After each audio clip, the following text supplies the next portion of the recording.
Okay, this is the second video on Mr. President by GMT Games. Just some observations after playing first set of turns. First thing that happens is you have a couple of crisis cards that are like drawn from the cascading crisis decks, which have to be resolved before you even start. That just represents the condition the world was in when you just actually got voted in as president. So there's not a lot you can do about that.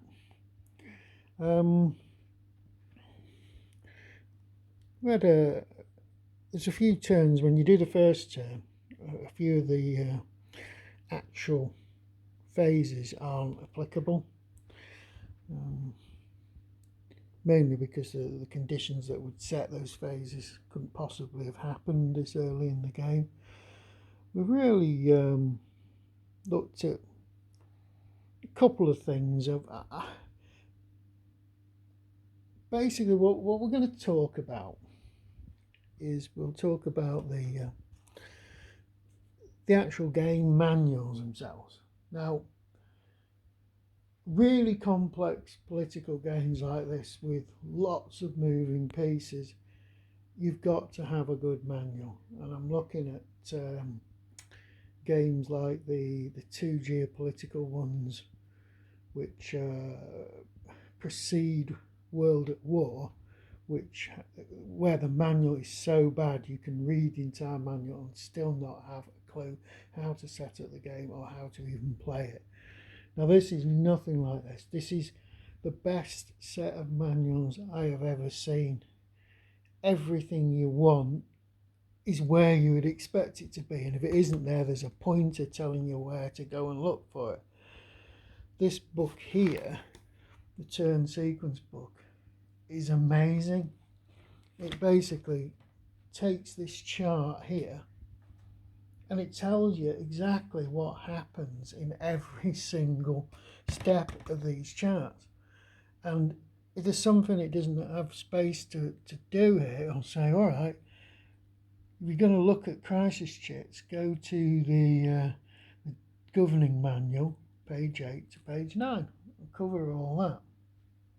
It also repeats important things. There's notes to really highlight them, so you know, oh yeah, there might be something special that needs to be done in that particular stage. Other manuals they're all separated out. So if you're dealing with China, for example, if you like the China Act segment, which was drawn in this particular phase, it shows exactly what you need to do when you're actually playing the China Acts. Okay, it takes you through all the phases. It says it's all right. It's World Posture China 1, and it tells you what you need to go through and what you need to do in each step of that process. So that's really, really good. If this game didn't have a good manual, it'd be dead in the water. There's just no way anyone could really remember all this without being constantly prompted. Obviously, you're going to get a bit better as time goes on, but there's so many moving parts here, I think you'd struggle. Other things what you do in response to crises that come from these deck and from crisis chit pools and things here is you've got your own actions, and your actions, you've got all these different things, and you've got these brilliant charts here that tell you every single type of domestic actions you can make, military actions, that was diplomatic, military, domestic, presidential. So it tells you everything you can do in your presidency to actually counteract all this chaos that's going on around you. So far we've had a China axe has been drawn.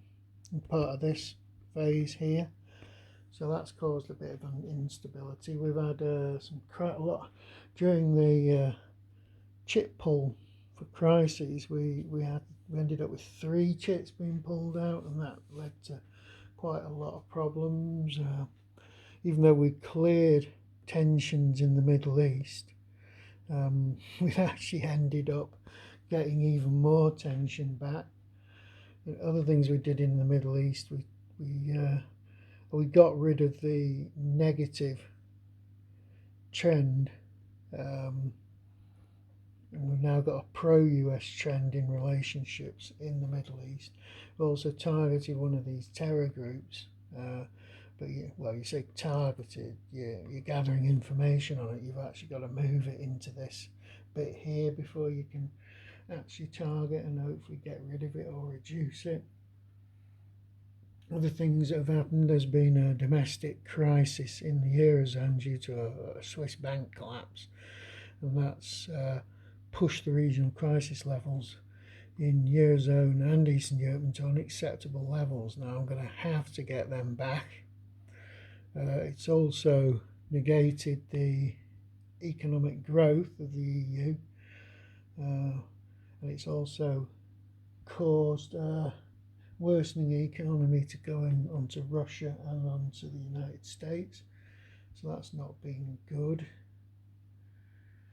We've drawn a political scandal against the Secretary of Defence, but that doesn't particularly activate yet until you get to the scandal phase.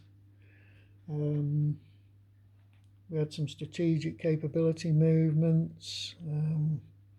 The Americans moved, what did they do? Oh, they moved the cyber warfare up one stage. The Chinese did manage to increase their strategic recon intelligence gathering from here, and they also got their ground force training up, so that isn't particularly good for us. We've improved the relations within the Congress to make it easier to actually pass bills. We've got our bipartisan cooperation in conducts as well up to the highest levels. That helps us on the domestic side. In terms of public opinion, we've gone up and gone down, so we're pretty much exactly where we were before. We haven't generated any legacy points, because we haven't done anything worth shouting about at the moment. I think that pretty much sums up what's been going on. I think that's it. Now, as I say, I've hardly got anywhere with the game at the moment, and it's all totally new to me. So if it does say, if you're completely confused on what to do, you've got these manuals here. You've got this how to play thing, and it basically says if you're a beginner, try doing this sort of stuff, And you've also got other things with examples of playing designer notes that give you hints on how to play the game. I've already said you can play it at different levels of difficulty. I've got this set sort of hybrid easy to normal difficulty. I think I might have made a mistake doing that. I should probably have made it all simple to start with. It looks okay for a bit while you're making your actions and at the start of the turn, but as soon as these crises start coming, it rapidly spirals out of control.